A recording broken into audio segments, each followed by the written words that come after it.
कहते हैं कि इंसान अकेला हो तो ज़िंदगी काट सकता है, लेकिन जब कोई इंसान अकेलेपन के साथ-साथ अपमान भी सह रहा हो, तब ज़िंदगी काटना आसान नहीं होता है। गौरी की ज़िंदगी भी कुछ ऐसी ही थी।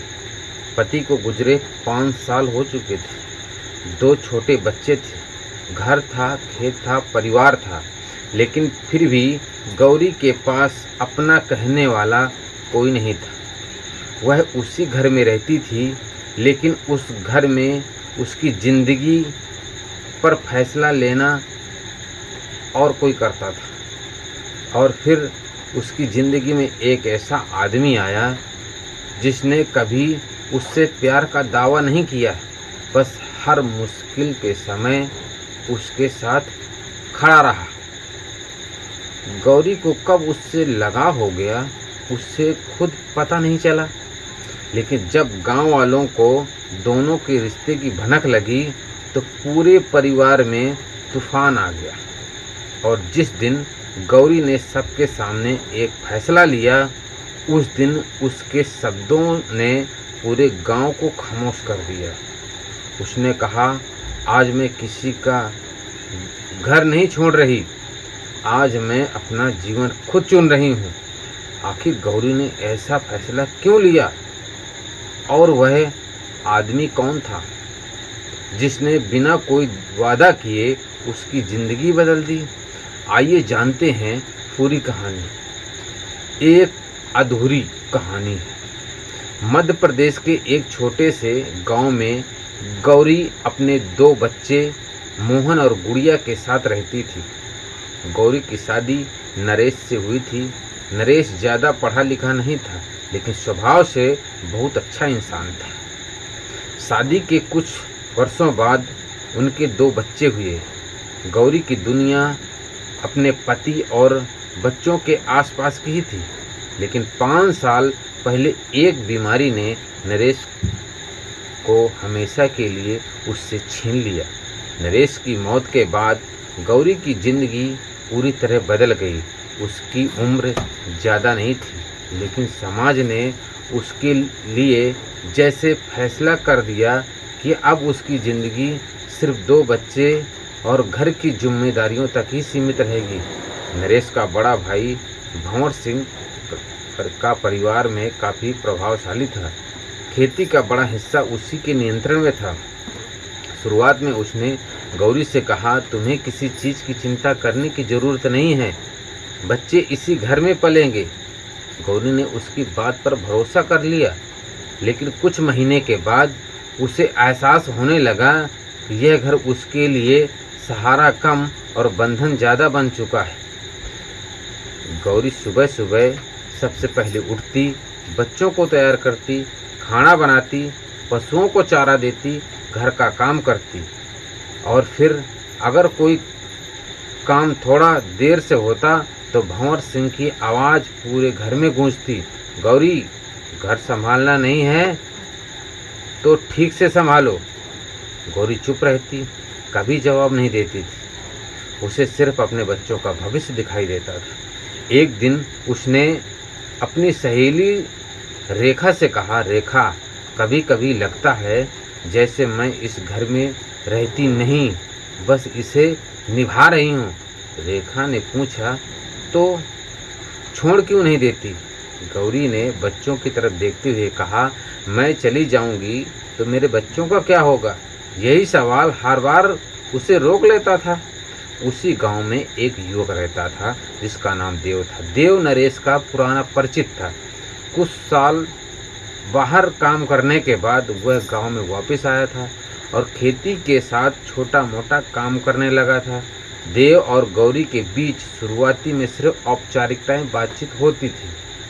वह गौरी को भाभी कहकर बुलाता था। एक शाम गुड़िया अचानक तेज बुखार में तड़पने लगी।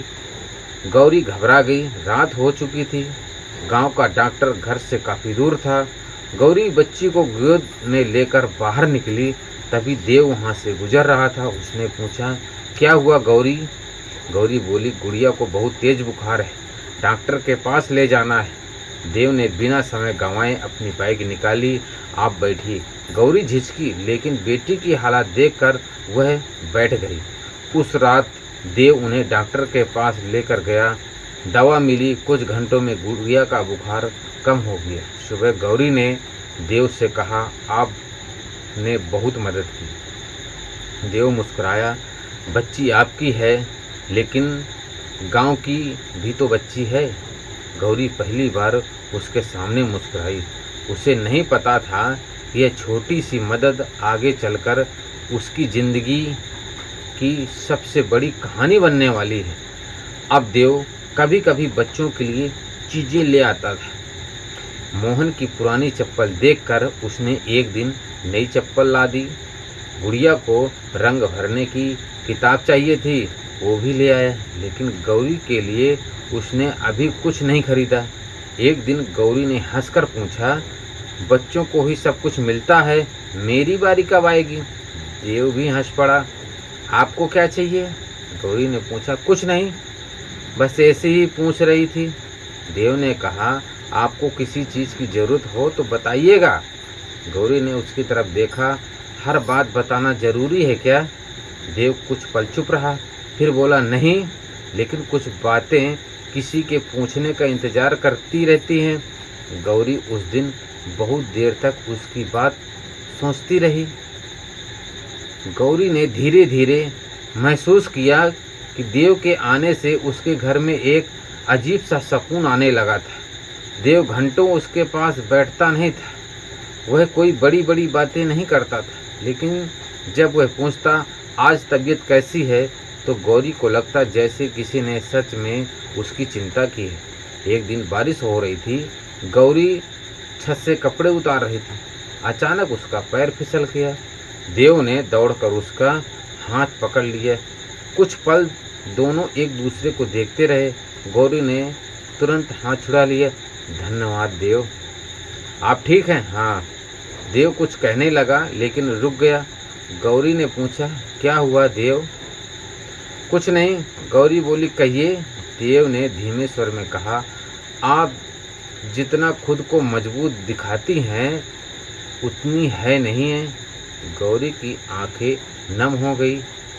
और आप जितना छुपाते हैं उतना छिपा नहीं पाते। दोनों चुप हो गए। उस दिन दोनों समझ गए थे कि उनके बीच सिर्फ एक सामान्य परिचय नहीं रह गया है। गौरी के मन में देव के लिए भावनाएं पैदा होने लगी थी, लेकिन वह खुद से ही डरने लगी। एक रात उसने अपनी सहेली रेखा से कहा, अगर मुझे किसी से लगाव हो जाए तो क्या गलत है? रेखा ने उसका हाथ पकड़कर कहा, गलत तब है जब तुम किसी को धोखा दो। अपने जीवन में खुशी चाहना गलत नहीं है। गौरी बोली, लेकिन लोग क्या कहेंगे?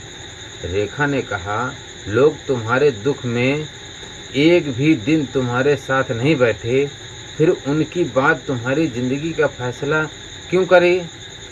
गौरी के पास कोई जवाब नहीं था, लेकिन गांव में बातें ज़्यादा देर छुपती नहीं। भंवर सिंह ने एक दिन देव को गौरी से बातें करते देख लिया। उसने देव को बुलाया, मेरे घर से दूर रहो। देव शांत हो गया। उसने ऐसा कुछ नहीं किया। भंवर सिंह बोला, मुझे सफाई नहीं चाहिए, बस मेरा आदेश याद रखना।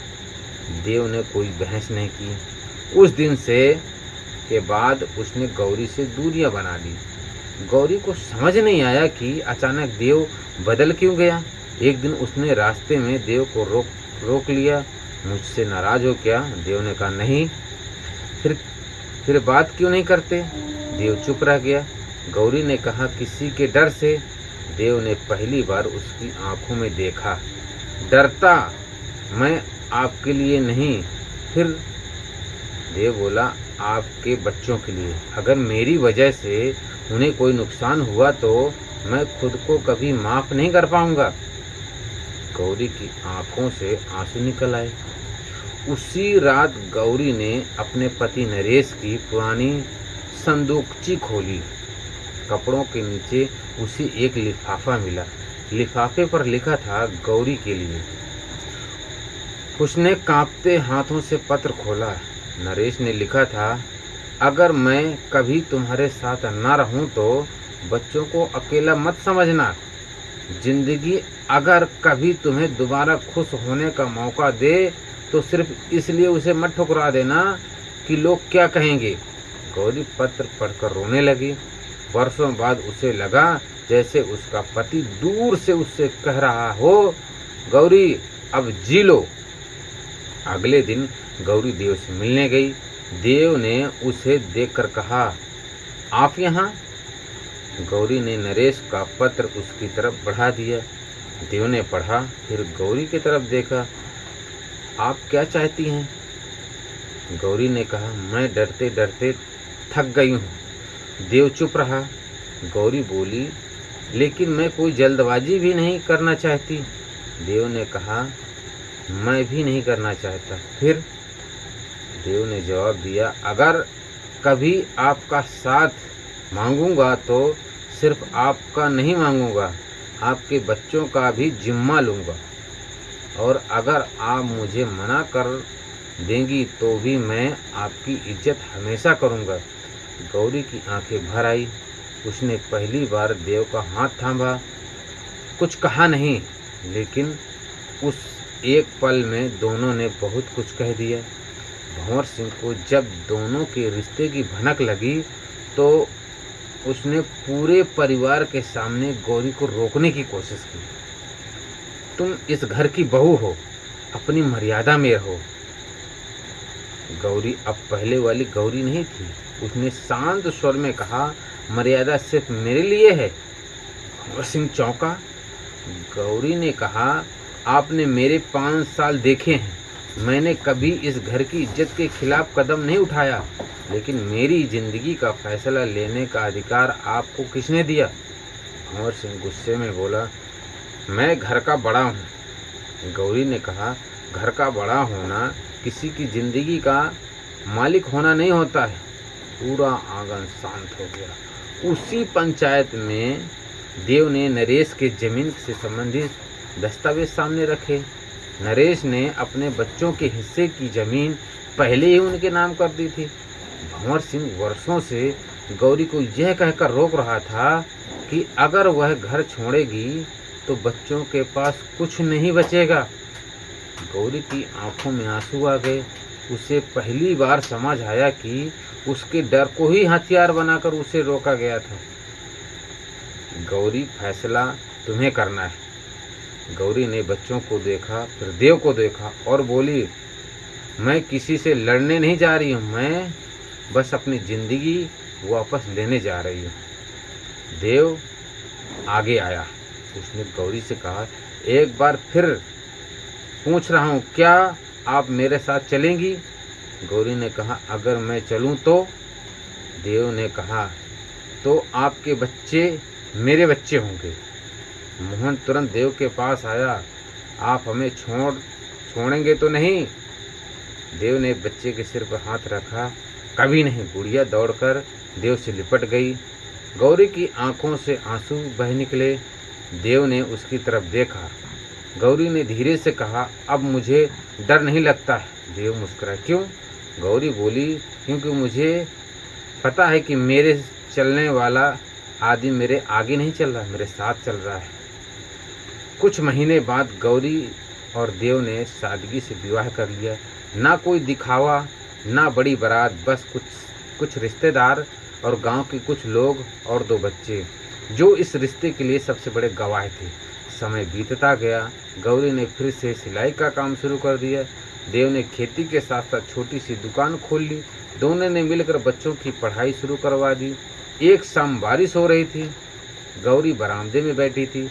देव चाय लेकर आया और गौरी ने मुस्कुराकर पूछा, याद है पहली बार बारिश में आपने मेरा हाथ पकड़ा था? देव हंसकर बोला, आप गिर रही थी इसलिए पकड़ा था। गौरी बोली, और आप? देव ने उसका हाथ पकड़ लिया, अब गिरने नहीं दूंगा। गौरी मुस्कुराई। कुछ पल दोनों बारिश देखते रहे। फिर गौरी ने कहा, 5 साल तक मुझे लगा था कि मेरी जिंदगी खत्म हो गई है। देव ने पूछा, अब? गौरी ने उसके कंधे पर सर रखते हुए कहा, अब लगता है मेरी ज़िंदगी 5 साल देर से शुरू हुई थी। बारिश लगातार बरस रही थी और इस बार उस बारिश में गौरी पास आंसू नहीं थे, सिर्फ एक सुकून था कि ज़िंदगी ने उसे फिर से एक मौका दिया था। इस कहानी से हमें ये सीख मिलती है कि किसी की ज़िंदगी का फैसला उसकी परिस्थिति को देखकर नहीं किया जाना चाहिए। कभी कभी जिसे समाज कमज़ोर समझता है वही